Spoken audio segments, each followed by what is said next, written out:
بسم اللہ الرحمن الرحیم۔ پروگرام الکلام میں آپ تمام دیکھنے والوں کو خوش آمدید۔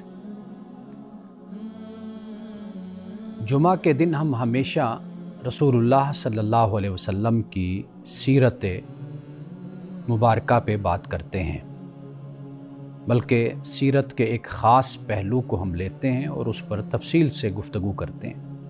ہمارا مقصد یہ ہوتا ہے کہ وہ پہلو کہ جسے ہم نے فراموش کر دیا اور اس کے فراموش کرنے کی صورت میں اور نتیجے میں وہ برائی، وہ خرابی ہمارے معاشرے میں غالب آ گئی۔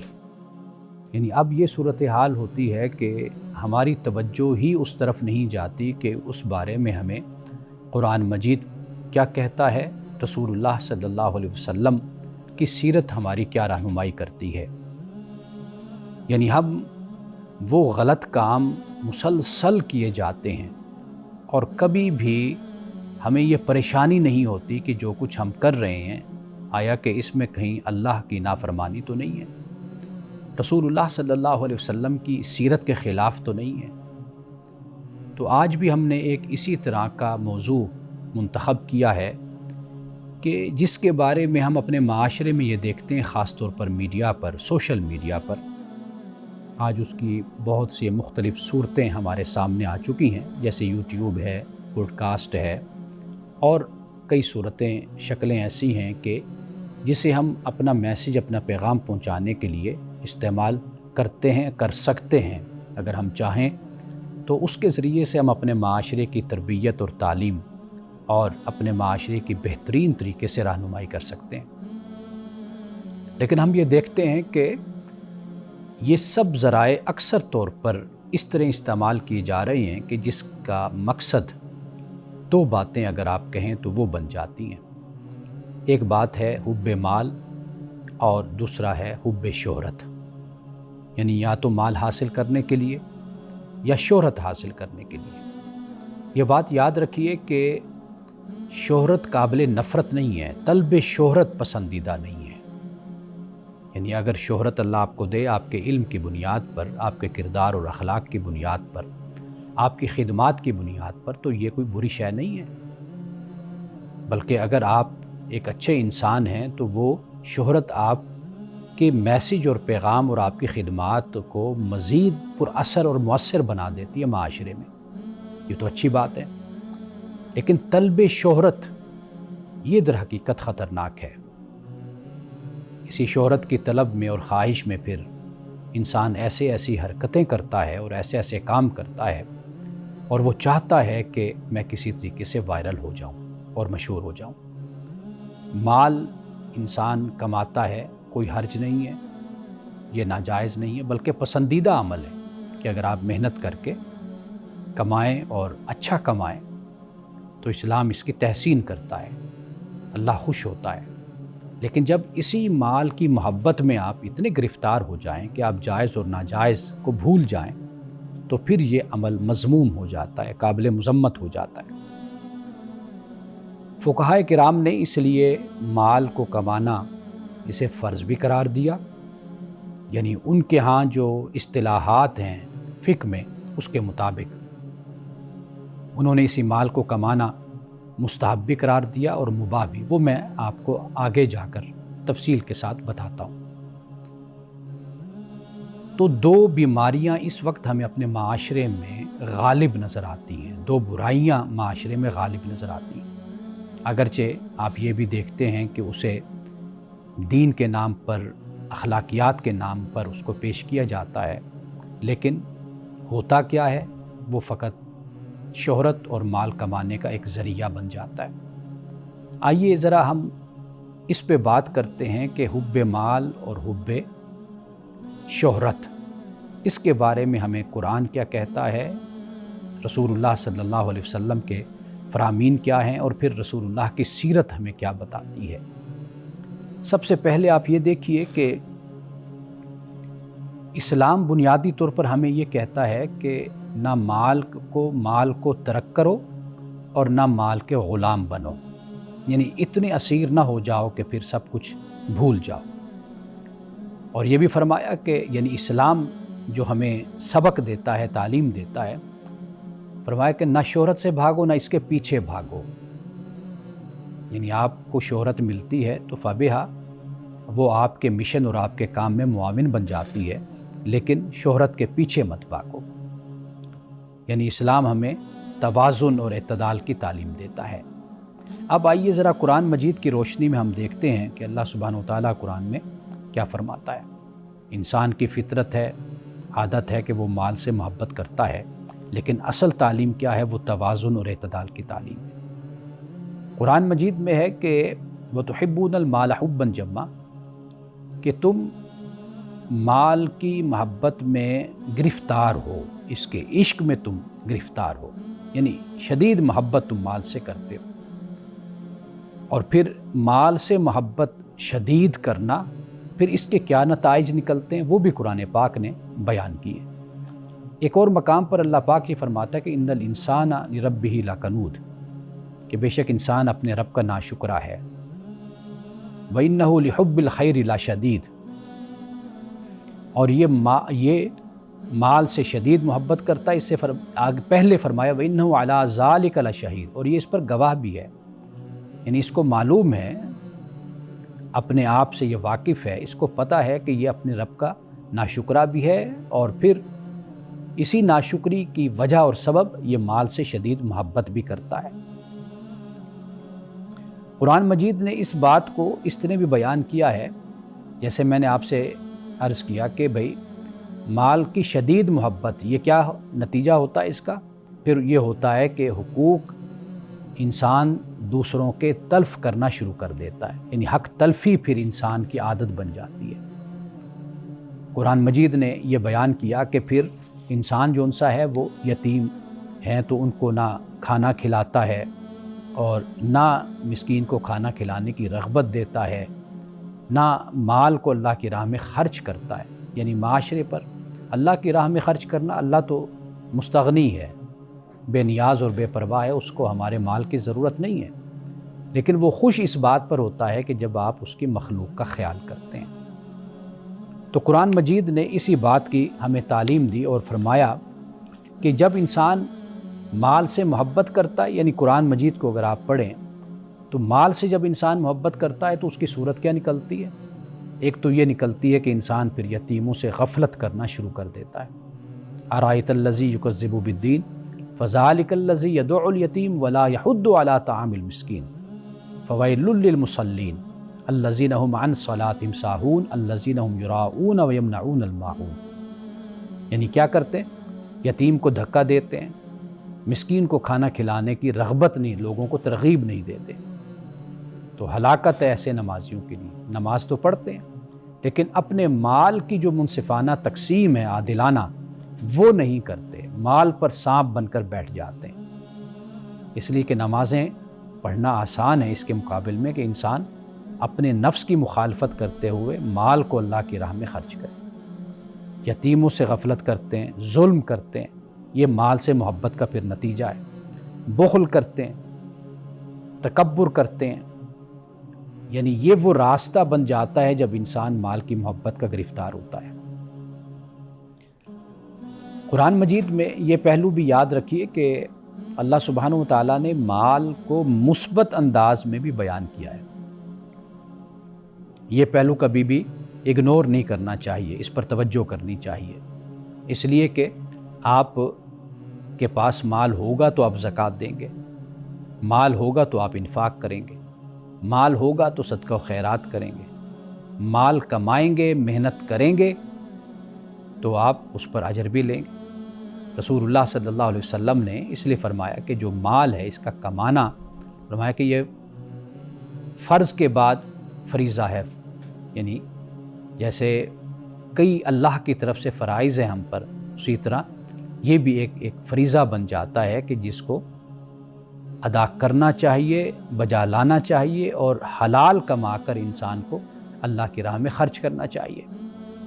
تو گویا کہ یہاں سے یہ بات بھی ہمارے سامنے آ جاتی ہے کہ کبھی یہ رویہ نہیں اختیار کرنا چاہیے کہ جو عام طور پر ہم اختیار کرتے ہیں کہ مال اور دولت کو بالکل ہی غیر اہم قرار دے دیتے ہیں، اور پھر اس کے حوالے سے یا اس کے ثبوت میں پھر ہم کچھ آیتیں اور حدیثیں بھی لے آتے ہیں، اور وہ آیتیں اور حدیثیں ہم بالکل اس کے پس منظر سے ہٹا کر بیان کرتے ہیں۔ اللہ سبحانہ و تعالیٰ کو وہ شخص کی جس کے پاس مال اور دولت ہے، وہ خرچ کرتا ہے اللہ کی راہ میں، یہ زیادہ پسندیدہ عمل ہے۔ مال کی محبت میں مبتلا ہونا یہ انسان میں پھر بہت سی خرابیوں کو پیدا کرنے کا سبب بنتا ہے۔ تو لہٰذا یہ بات ہمارے سامنے آ گئی کہ قرآن پاک نے واضح طور پر اس بات کو بیان کر دیا کہ مال کمانا برا نہیں ہے، بلکہ اس کا استعمال اور اس کا طریقہ یہ سب سے اہم ہوتا ہے۔ اللہ تعالیٰ نے حضرت سلیمان، حضرت داؤد کو بھی اقتدار دیا تھا۔ بڑے بڑے اللہ کے نیک بندے کہ جو تجارت اور کاروبار کرتے تھے اور کروڑوں کا کاروبار کرتے تھے، لیکن حلال کماتے تھے، ایمانداری سے کماتے تھے، اور پھر اس میں جو حق ہوتا تھا اللہ کا اور اللہ کے بندوں کا وہ ضرور نکالا کرتے تھے۔ اسی پہ ہم بات کرتے ہیں ایک وقفے کے۔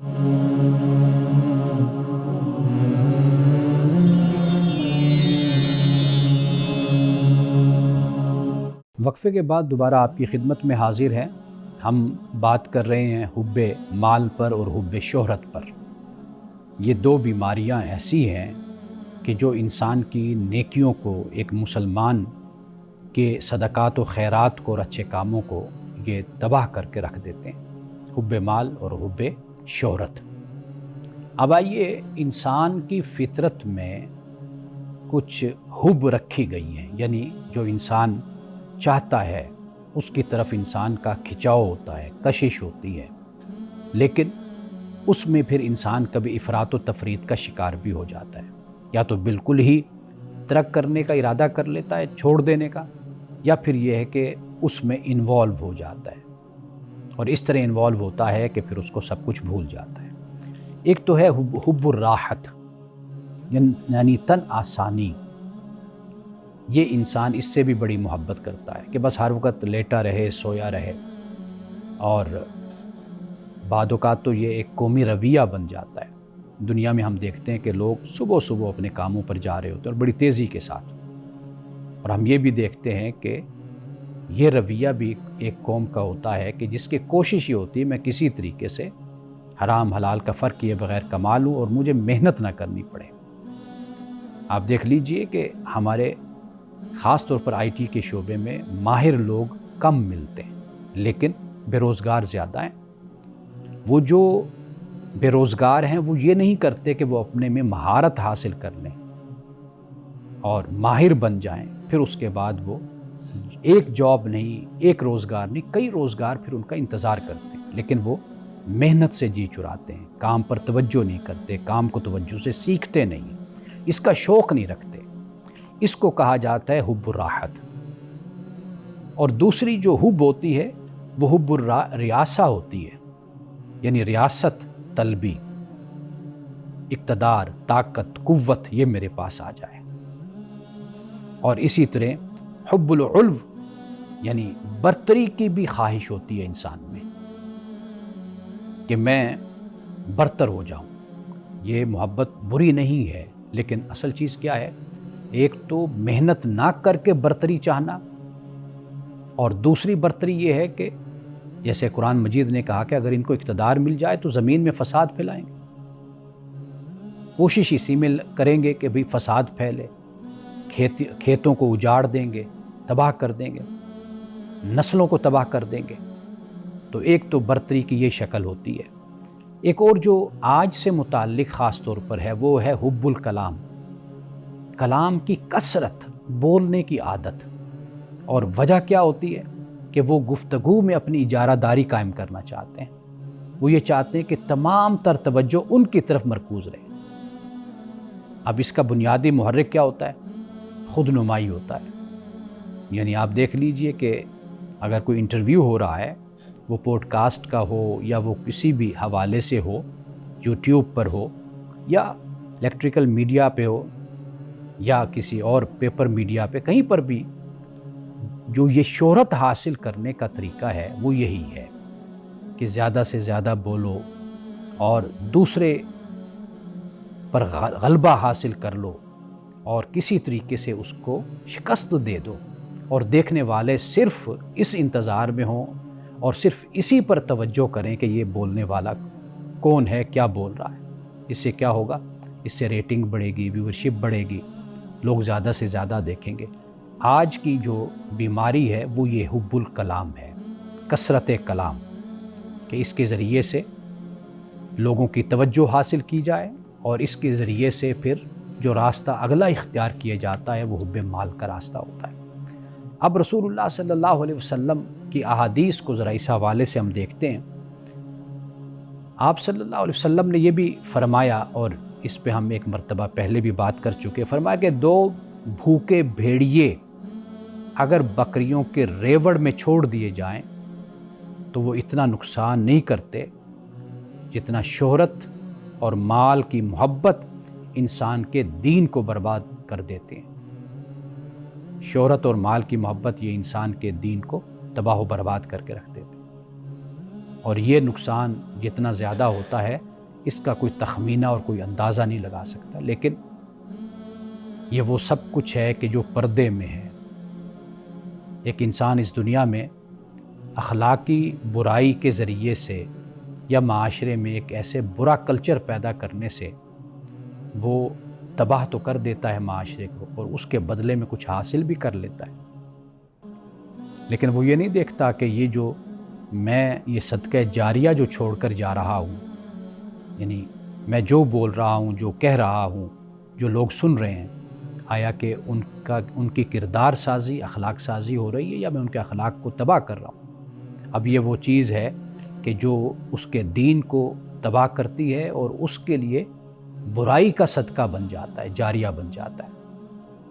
اب آپ اندازہ کیجئے کہ یہ کتنی نقصان دہ چیز ہے انسان کے لیے، لیکن چونکہ دنیا کی محبت، شہرت کی محبت یہ اتنی غالب ہوتی ہے کہ جو اصل حقیقت ہے، معرفت ہے، وہ اس سے محروم ہو جاتا ہے۔ اب دین تباہ ہو جائے، دین کا نقصان ہو جائے، یہ تو نظر نہیں آتا انسان کو، لیکن مال بھی نظر آتا ہے، شہرت بھی نظر آتی ہے، یہ سب کچھ نظر آتا ہے۔ یہ در حقیقت وہ آزمائش ہے، یہ وہ امتحان ہے کہ اللہ سبحانہ وتعالیٰ نے جس میں انسان کو مبتلا کیا ہے۔ رسول اللہ صلی اللہ علیہ وسلم نے اسی خود نمائی کو، ریاکاری کو آپ نے شرک قرار دیا، شرک خفی قرار دیا۔ یعنی آپ جو عمل کر رہے ہیں آپ اس پر ضرور نظر رکھیں کہ آپ کا مقصد کیا ہے۔ آپ جو بول رہے ہیں، دین کی خدمت کر رہے ہیں، اپنے مال کو خرچ کر رہے ہیں، آپ کا اس سے مقصد کیا ہے، کہ آپ کیا اس سے حاصل کیا کرنا چاہتے ہیں، اس کی نگرانی بہت ضروری ہوتی ہے۔ قرآن پاک نے یا ایھا الذین آمنوا لا تبطلوا صدقاتکم بالمن والعزا کالذی ينفق رئاء الناس ولا یؤمنون باللہ ولا بالیوم الآخر فرمایا، اے ایمان والو اپنے صدقات کو ضائع نہ کرو۔ یعنی صدقات یہی ہے کہ آپ دین کی بات کر رہے ہیں، آپ اپنا پیسہ خرچ کر رہے ہیں، آپ اپنا علم پھیلا رہے ہیں، تو فرمایا کہ یہ من سے اور عزا سے، احسان اور تکلیف سے اپنے صدقات کو ضائع نہ کرو۔ آگے جو فرمایا وہ اہم بات ہے اس سے زیادہ، مثل اس شخص کے کہ جو اپنے مال کو خرچ کرتا ہے لوگوں کو دکھانے کے لیے، ریا الناس، فرمایا کہ یہ تو ایسا ہے کہ جیسے جو اللہ اور یوم آخرت پر ایمان نہیں رکھتا، یعنی دنیا میں ہی اجر لینا چاہتا ہے۔ قرآن نے اسی بات کو بھی بیان کیا کہ یہ لوگ کہ جو دنیا میں سب کچھ چاہتے ہیں ان کو ہم دے دیں گے، دنیا میں شہرت بھی مل جائے گی، مال بھی مل جائے گا، راحت بھی مل جائے گی، آسائشیں مل جائیں گی، سب کچھ مل جائے گا، لیکن فرمائے کہ لا خلاق لہم فی الآخرہ، لیکن آخرت میں ان کا کوئی حصہ نہیں ہونا۔ تو لہٰذا یہ بات ہمیشہ پیش نظر رکھنی چاہیے کہ آپ جو کام کر رہے ہیں یہ کہیں آپ کی آخرت اور آپ کے مستقبل کو تباہ نہ کرے۔ آپ دنیا سے چلے جائیں اور بعد میں بھی لوگ آپ کی ویڈیوز اٹھا اٹھا کر دیکھیں یا وہ وائرل ہو جائیں، اچھی بات، درس، اچھا اخلاق، کردار، اس پر جو تعلیم ہے وہ عام ہو جائے تو وہ صدقہ جاریہ ہے، مرنے کے بعد بھی اس کا اجر اور ثواب آپ کو ملتا رہے گا، لوگ اس کو سنیں گے، اس پر عمل کریں گے۔ اسی طرح اگر کوئی بری بات ہے، برا کلام ہے، برا انداز ہے، اگر وہ آپ چھوڑ کر چلے گئے دنیا سے تو آپ اندازہ کیجئے کہ اس کا کتنا بڑا گناہ ہوگا جو آپ کا تعاقب کرتا رہے گا، آخرت تک آپ کا تعاقب کرے گا۔ جنت جہنم کے فیصلے تک آپ کا وہ تعاقب کرے گا۔ یہ بہت خطرناک بات ہو جاتی ہے۔ لوگ منصب، مرتبہ، شہرت سب کچھ چاہتے تو ہیں، لیکن اس کے جو تقاضے ہیں، جو اس کی ذمہ داریاں ہیں، لوگ اس پر غور نہیں کرتے، توجہ نہیں کرتے۔ لوگ پروٹوکول کو دیکھتے ہیں اور مراعات کو دیکھتے ہیں، سہولتوں کو دیکھتے ہیں، لیکن یہ نہیں دیکھتے کہ یہ کتنی بڑی ذمہ داری ہے کہ اگر ایک شخص بیٹھا ہوا ہے میڈیا پر تو وہ لوگوں کو کیا بتا رہا ہے، کیا سمجھا رہا ہے، اس پر لوگ کبھی توجہ نہیں کرتے۔ تو رسول اللہ صلی اللہ علیہ وسلم نے فرمایا کہ قیامت کے دن اللہ سبحانہ و تعالیٰ انسان سے سوال کرے گا۔ یہ ترمذی کی حدیث ہے کہ آدمی قیامت کے دن مال کے بارے میں پوچھا جائے گا کہ کہاں سے کمایا اور کہاں خرچ کیا، یہ اس سے سوال ہوگا بندے سے۔ یہ رسول اللہ صلی اللہ علیہ وسلم نے بیان فرمایا۔ یعنی دونوں باتیں انسان کے لیے بڑی اہم ہو جاتی ہیں کہ وہ ہمیشہ پیش نظر رکھے، مال اور شہرت کے حوالے سے۔ ایک بات میں یہاں پہ بیان کرنا چاہتا ہوں، اور وہ بڑی خاص بات ہے، وہ یہ ہے کہ راس کل خطیۃ حب الدنیا، ہر برائی کی جو جڑ ہے، یعنی ہر خطا کی جو جڑ ہے وہ کیا ہے؟ دنیا کی محبت۔ اب اس کو اس معنی میں لینا چاہیے کہ دنیا کی محبت آگے نہ بڑھ جائے، اس میں افراط نہ ہو جائے، اس میں مبالغہ نہ ہو جائے۔ اگر یہ مبالغہ ہوگا تو پھر یہ ہر خطا کی اور ہر گناہ کی یہ بنیاد بن جائے گی۔ ابھی ہم اسی موضوع پر بات کرتے ہیں، چند مزید باتیں فقہا نے جو تقسیم بیان کی ہے ذرا اس کو بھی ہم دیکھتے ہیں۔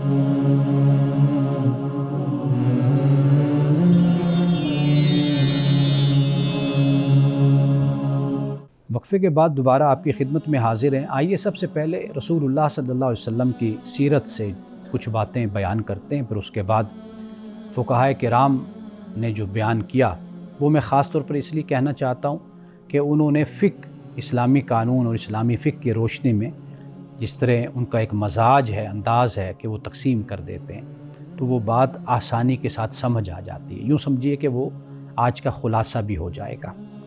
رسول اللہ نے شہرت سے نفرت نہیں، یعنی جو سیرت سے ہمیں معلوم ہوتا ہے، طلب شہرت سے نفرت ہے۔ اللہ نے رسول اللہ صلی اللہ علیہ وسلم کو دنیا میں بہت شہرت عطا فرمائی، یعنی آپ کا مقام اور مرتبہ، آپ کی عزت اور احترام خود اللہ تعالیٰ نے بیان کر دیا کہ یہ ہمیشہ ورفعنا لک ذکرک، ہم نے آپ کے لیے آپ کے ذکر کو بلند کر دیا۔ آپ کے ذکر کو کوئی آپ نیچے نہیں کر سکتا۔ لیکن آپ دیکھ لیجئے کہ آپ نے کبھی بھی کسی آپ کے عمل سے، فعل سے کہیں پر بھی کوئی ایسی جھلک نہیں ہے کہ جسے کہتے ہیں کہ اپنے آپ کو دکھانا۔ ہمیشہ اپنے آپ کو ابدیت کے مقام پہ رکھا، اپنے آپ کو اللہ کا بندہ کہا، عاجزی سے کھانا کھایا، اپنے آپ کو کبھی صحابہ میں نمایاں نہیں کیا، اس طرح نمایاں کہ بھئی لوگ کہیں کہ ہاں یہ واقعی محمد رسول اللہ ہے، کبھی اس طرح نہیں کیا۔ صحابہ میں گھل مل کے بیٹھتے تھے، اسی طریقے سے اسی جگہ پر بیٹھتے، کبھی اس کا کبھی بھی کوئی شائبہ تک نہیں ہوتا۔ رسول اللہ صلی اللہ علیہ وسلم کی سیرت کی ایک بات تو یہ ہے۔ دوسری بات یہ ہے کہ رسول اللہ کے پاس یعنی مال کی اتنا کثرت نہیں تھی، لیکن آپ دیکھیے کہ سخاوت موجود ہے۔ مال آیا اللہ کی راہ میں خرچ کر دیا، مال آیا تو غربا کو، یتامہ کو، مساکین کو، ضرورت مندوں کو بلایا اور ان میں اپنے سارے مال کو بانٹ دیا، یعنی مساکین کو دے دیا، غلام آزاد کر دیے، صدقہ دے دیا، اپنے پاس آپ نے کچھ نہ رکھا۔ اسی طرح رسول اللہ نے زہد بھی اختیار فرمایا۔ اچھا، زہد یاد رکھیے کہ یہ نہیں ہوتا کہ آپ سب کچھ ترک کر دیں۔ زہد در حقیقت یہ ہوتا ہے کہ جو چیز اور جو کام آپ کو آخرت میں کوئی فائدہ نہ دے اس کو دنیا میں چھوڑ دینا۔ یہ بڑی اہم بات ہے کہ زہد اس چیز کا نام ہے کہ جو آپ کو دنیا میں وہ چیزیں، وہ کام کہ جن کا کوئی آخرت میں فائدہ نہیں ہے آپ اس کو ترک کر دیں، یہ زہد ہے۔ اصل ہم زہد کو سمجھتے نہیں ہیں، ہم سمجھتے ہیں کہ زہد یہ ہے کہ دنیا چھوڑ دو، مال چھوڑ دو، ہم دوسری انتہا پر پہنچ جاتے ہیں۔ نہیں، زہد کا مطلب یہ ہے کہ آپ غیر ضروری کام، غیر اہم قسم کے کام، فضول قسم کے کام جن میں ہم الجھے رہتے ہیں سارا دن، سیاست کے مسائل ہیں، فرقہ واریت ہے، خاندانی باتیں، ادھر ادھر اپنے غیبت میں اور چغلیوں میں اور اس طرح کی حرکات میں اپنے آپ کو ہر وقت مصروف رکھتے ہیں۔ وہ میڈیا، سوشل میڈیا ہو، وہ دوسروں کے ساتھ باتیں ہوں، گفتگو ہو، واٹس ایپ ہو، یہ وہ چیزیں ہیں کہ جو ہمیں ترک کر دینی چاہیے۔ دیکھنا چاہیے کہ یہ جو ہم کر رہے ہیں اس کا کوئی نتیجہ بھی ہے یا نہیں ہے، کوئی فائدہ ہے مخلوق خدا کا، یا خدا کی راہ میں کچھ کر رہے ہیں، اچھا کام کر رہے ہیں یا نہیں کر رہے۔ تو اچھا کام ہے تو کیجئے، نہیں ہے تو چھوڑ دیجئے، اس لیے کہ اس کا آخرت میں کوئی فائدہ نہیں ہے۔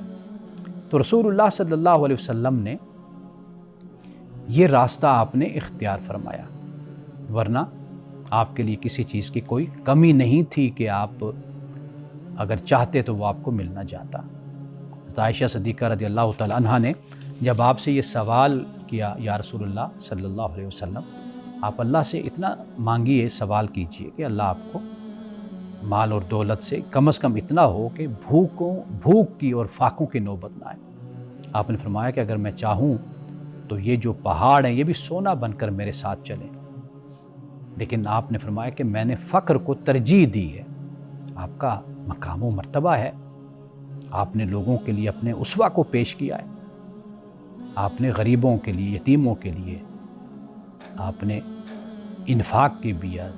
انفاق بھی کی، سخاوت بھی کی آپ نے، بلکہ یہاں تک کہ اگر کوئی ضرورت مند آتا تو آپ اسے فلاں شخص کے پاس، یہودی کا ذکر آتا ہے، اس کے پاس بھیج دیا کرتے کہ بھی میرے نام کا قرضہ لے لو، اپنی ضرورت کو پورا کرو۔ یہ مقام نبوت و رسالت ہے۔ آپ نے اپنے کردار کو، اپنے اخلاق کو امت کے سامنے پیش کیا۔ اب آئیے آخر میں فرض مال کمانا، یہ یعنی مال کمانا کب فرض ہوتا ہے، یعنی یہ فرضیت اس کی۔ کہا کہ اتنا مال کمانا فرض ہے جو کمانے والے اور اس کے اہل و عیال کی معاشی ضروریات کی کفالت کے لیے کافی ہو جائے، اور اگر کوئی قرض ہو تو اس کی ادائیگی ہو جائے، یہ فرض ہے۔ یعنی اپنی فیملی کو، خاندان کو اگنور کرنا، ان سے بے پرواہی برتنا، ان کے حقوق ادا نہ کرنا، تو یہ بالکل ہی اچھا کام نہیں، یہ غلط کام ہے کہ آپ بالکل اس توجہ ہی نہ کریں، یہ آپ پر ڈیوٹی ہے، فرض ہے آپ پر۔ فقہائے کرام یہ بھی بیان کرتے ہیں کہ مستحب، اب یہ بھی ذرا توجہ سے سنیے کہ یہ مستحب ہے، پسندیدہ ہے، ضرورت سے زیادہ کمانا یہ مستحب ہے، بشرطے کہ نیت یہ ہو کہ بچے ہوئے مال کو فقراء، مساکین اور اقرباء پر خرچ کیا جائے گا۔ یہ مال کی محبت کو روحانی ارتقاء کے تابع کرنے کا ذریعہ بن جاتا ہے۔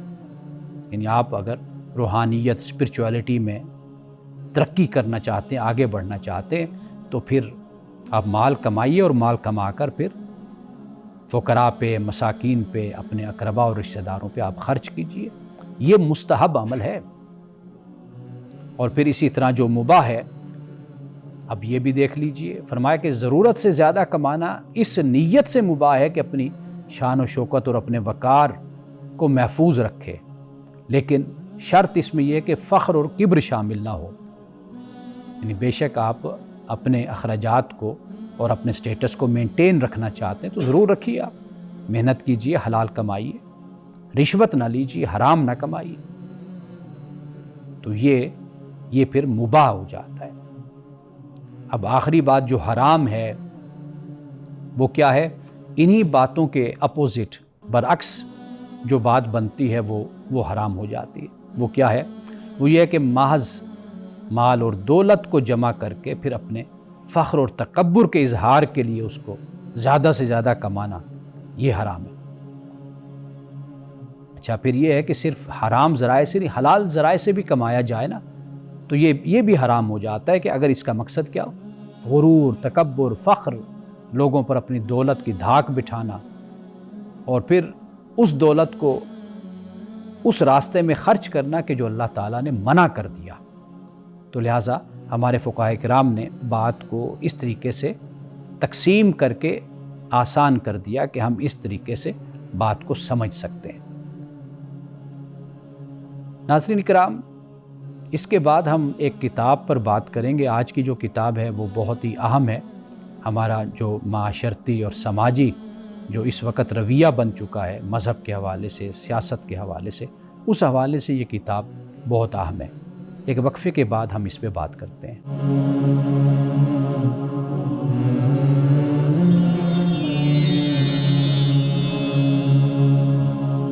اس وقت میرے ہاتھ میں جو کتاب ہے، اس کتاب کا عنوان ہے اسلام میں اختلاف کے اصول و آداب۔ یہ کتاب ہے، یاد رکھیے کہ اس وقت ہمیں جس بات کی ضرورت ہے وہ یہ ہے کہ ہم اختلاف کے آداب سیکھیں۔ اختلاف کو کبھی ختم نہیں کیا جا سکتا۔ یہ جو کوشش ہمارے ہاں شروع کر دی جاتی ہے کہ اختلاف کو ہی ختم کر دیا جائے، تو اختلاف کبھی ختم نہیں ہوتا۔ یہ ہمیشہ رہتے ہیں اور ان کو رہنا بھی چاہیے، لیکن اصل بات کیا ہے؟ وہ ہے اختلاف کے آداب۔ وہ اس کے ہمیں سیکھنے کی ضرورت ہے۔ آپ یہ جو دیکھتے ہیں کہ کوئی مذہبی اختلاف ہے کسی مسئلے پہ، تو پھر وہ اختلاف بڑھتا بڑھتا یہاں تک پہنچ جاتا ہے کہ پھر ہم جس سے اختلاف کر رہے ہوتے ہیں اس کی ذاتیات پر ہم اتر آتے ہیں۔ مجھے آج ہی کوئی صاحب بتا رہے تھے کہ ایک صاحب اپنی تقریر میں، اپنی گفتگو میں کسی مسئلے پہ کسی عالم سے اختلاف ہوا۔ اب انہوں نے اس عالم کے چہرے کو، شخصیت کو ہی اس طریقے سے بیان کرنا شروع کیا کہ جیسے کسی جانور سے یا کسی سے تشبیہ دینا شروع کر دی، اور کہا کہ اس کی شکل ایسی ہے تو وہ ویسا ہے، اس طرح بولتا ہے، اس طرح بات کرتا ہے۔ تو گویا کہ وہ جو اختلافی مسئلہ ہے وہ تو پس پش چلا گیا۔ اب اس مخالف کی اور مقابل کی شخصیت جو ان سی ہے وہ نشانہ بن گئی۔ تو اختلاف تو کبھی نہ مذہبی حوالے سے ختم ہوتا ہے، نہ سیاسی حوالے سے ختم ہوتا ہے، لیکن اختلاف کے آداب، یعنی سیاست میں بھی آپ دیکھ لیجئے کہ اب جو رویہ ہمیں نظر آتا ہے وہ رویہ یہی ہے کہ ہم دوسرے کی ذات کو نشانہ بناتے ہیں، اس کے کردار کو نشانہ بناتے ہیں، اس کے اخلاق کو نشانہ بناتے ہیں۔ جس سیاسی مسئلے پر اختلاف ہے اس مسئلے پر بات نہیں کرتے۔ اس کی وجہ کیا؟ اس کی ایک وجہ تو یہ ہوتی ہے کہ جب آپ مسئلے پر بات کریں گے تو واضح بات ہے پھر آپ کو مطالعہ کرنا پڑے گا، تحقیق کرنی پڑے گی، آپ کو دلائل لانے پڑیں گے۔ وہ مشکل کام ہوتا ہے۔ آسان کام یہی ہوتا ہے کہ جو ہمیں سوشل میڈیا پہ نظر آتا ہے کہ آپ ایک جملے کی، 2 جملوں کی آپ ایک پوسٹ لگا دیں۔ یہ ہمارے ہاں ہے، رویہ ہم بنا چکے اپنے۔ اور یہ بات جو میں کہہ رہا ہوں یہ کوئی ایسا نہیں ہے کوئی ان پڑھ اور جاہل لوگوں کا یہ رویہ ہے، عوام کا یہ رویہ ہے، نہیں۔ بڑے پڑھے لکھے لوگ، صاحب مطالعہ، صاحب علم، صاحب فکر لوگوں کا آج یہ رویہ بن چکا ہے کہ وہ دوسرے کی ذات پر اس طرح کیچڑ اچھالتے ہیں کہ اس بات کی پرواہ ہی نہیں کرتے کہ ہم نے کبھی جواب بھی اس کا دینا ہے، اس دنیا میں نہ صحیح آخرت میں تو جواب دینا ہی دینا ہے۔ تو یہ کتاب اس حوالے سے بڑی اہم ہے کہ ہمیں چاہیے کہ ہم ان کتابوں کا مطالعہ کیا کریں۔ میں تھوڑا سا جو اس کی فہرست ہے وہ میں آپ کے دلچسپی کے لیے میں بیان کر دیتا ہوں۔ ایک تو یہ کہ اختلاف کی حقیقت اور اس کے متعلقات، یعنی کون سے اختلاف ہیں کہ جو مقبول ہیں یعنی پسندیدہ ہیں، کون سے ہیں جو مردود ہیں، ناپسند ہیں، جو نہیں ہونے چاہیے۔ اور پھر اس کے علاوہ دوسری فصل ہے وہ تاریخ اختلاف اور اس کی تبدیلی، یعنی پوری تاریخ میں جو اختلاف ہے اس کو کیسے لیا گیا اور اختلاف کی نوعیت کیا تھی، تو یہ بھی اس میں بیان ہے۔ اور پھر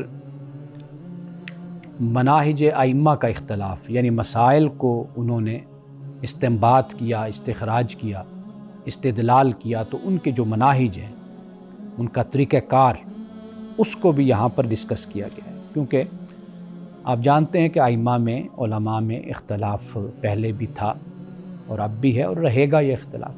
تو ان کا ایک منہج ہوتا ہے، کچھ اصول ہوتے ہیں جس کی بنیاد پر وہ اختلاف کرتے ہیں۔ تو یہ اختلاف کیا ہے؟ یہ رحمت ہوتا ہے۔ زحمت تب بنتا ہے کہ جب آپ علم کے مسئلے کو آپ چھوڑ دیں، اس کی جگہ پر آپ ذات کو پھر نشانہ بنانا شروع کر دیں۔ اور پھر اسی طرح آگے بڑی تفصیل کے ساتھ ائمہ کے اختلاف اور اس کے جو آداب ہیں، یعنی امام مالک ہیں، امام ابو حنیفہ ہیں، امام شافعی، امام مالک اور امام احمد بن حنبل، امام ابو حنیفہ، امام شافعی، اور پھر ان کے آپس امام احمد اور امام شافعی، یعنی ان علماء کے باہمی اختلافات بھی اور ان کے ساتھ جو دیگر علماء ہیں ان کے اختلافات بھی ہیں۔ یہاں پہ ایک بات میں ناظرین کرام آپ کے لیے عرض کرتا چلوں، آپ یہ بھی دیکھیے کہ جنہوں نے صرف کیچڑ اچھالا، ذات کو نشانہ بنایا، تہمتیں لگائیں یا القاب، برے القاب دیے، آپ دیکھیے کہ آج ان کا نام کوئی نہیں ہے۔ نام کن کا ہے؟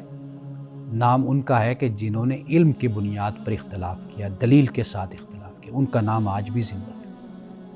تو لہٰذا علم کی دنیا میں جو طریقہ کار ہے، یا تو آپ اس دنیا میں آئیں نہ، آپ اس میں مداخلت نہ کریں۔ اگر آپ اس بحث میں، اس دنیا میں آ گئے ہیں تو پھر دلیل اور ثبوت کے ساتھ آپ بات کریں، پھر ذاتیات اور شخصیات کو پھر نشانہ مت بنائیے۔ اب اسی طرح اختلافی مسائل میں جو ذاتی میلانات اور رجحانات ہیں، اس کے کیا اثرات ہوتے ہیں، اس میں بھی بات کی گئی ہے۔ تو اس حوالے سے یہ کتاب بہت اہم ہے۔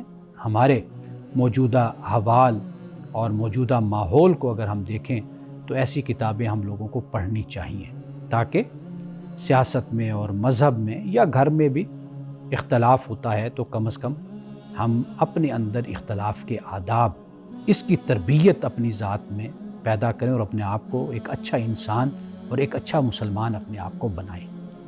انہی الفاظ کے ساتھ اجازت دیجیے، انشاءاللہ آئندہ پروگرام میں آپ سے ملاقات ہوگی۔ السلام علیکم ورحمۃ اللہ وبرکاتہ۔